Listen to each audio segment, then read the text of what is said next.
Selamat pagi, perkenalkan nama saya Yenuaria Pekei, NIM 20240111340077. Kelas 19C, mata kuliah, kajian materi dan kurikulum PKN SD.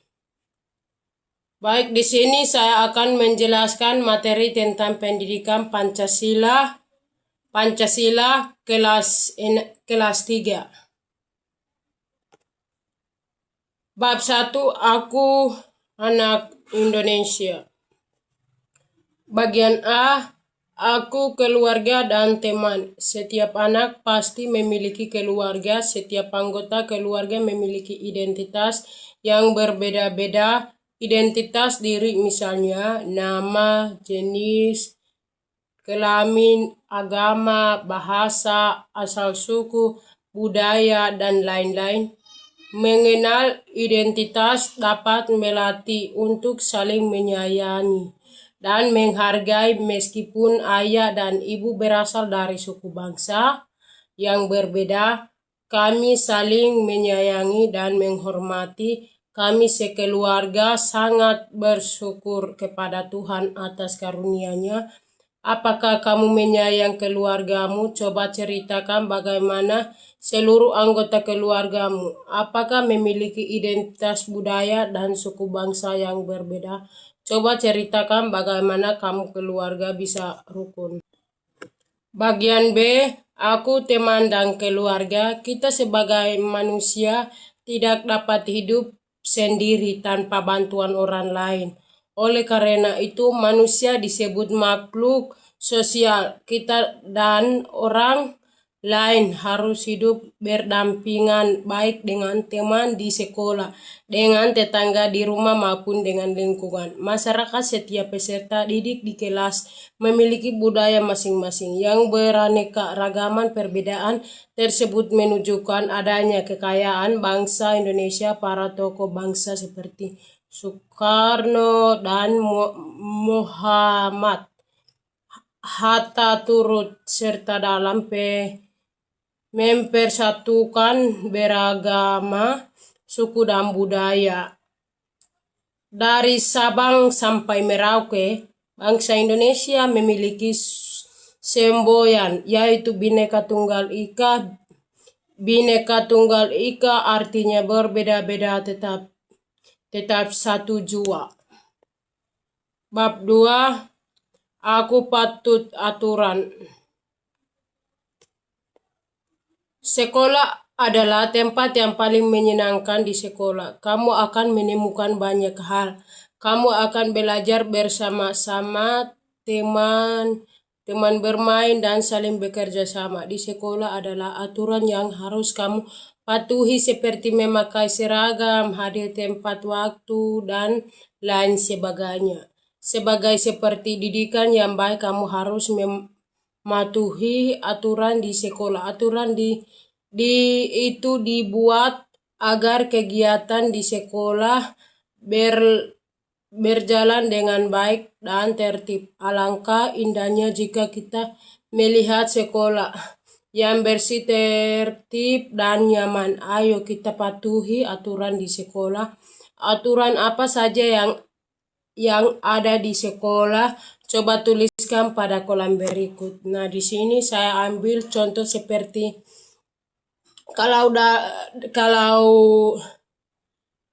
dalam ruangan kelas ada kotoran kah, ada apa, sampah kah, itu buang ke tempat sampah.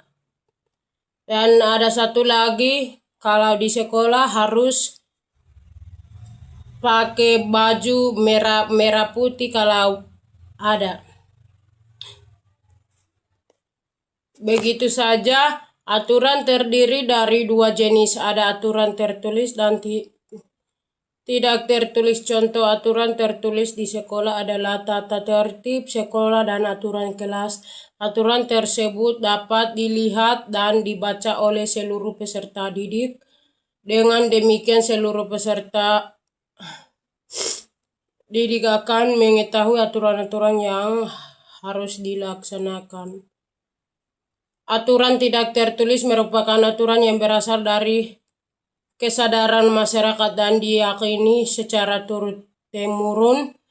Contohnya seperti belajar dengan baik dan tidak memalas-malasan, menghargai perbedaan suku, agama, ras, dan golongan serta pembantuan teman yang kesulitan.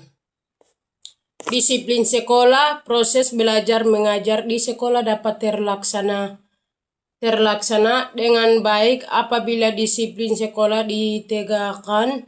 Disiplin sekolah merupakan bentuk aturan yang harus dipatuhi oleh semua warga sekolah, tidak hanya peserta didik. Para guru, kepala sekolah, dan pegawai sekolah juga wajib mematuhinya.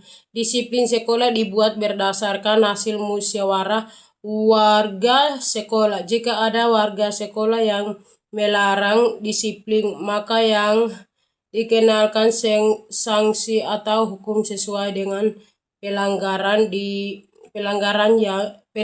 yang dilakukannya.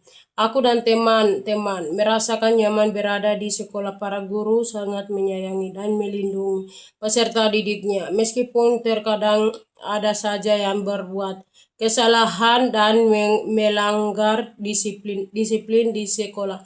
Sangat bersahabat dan terbuka.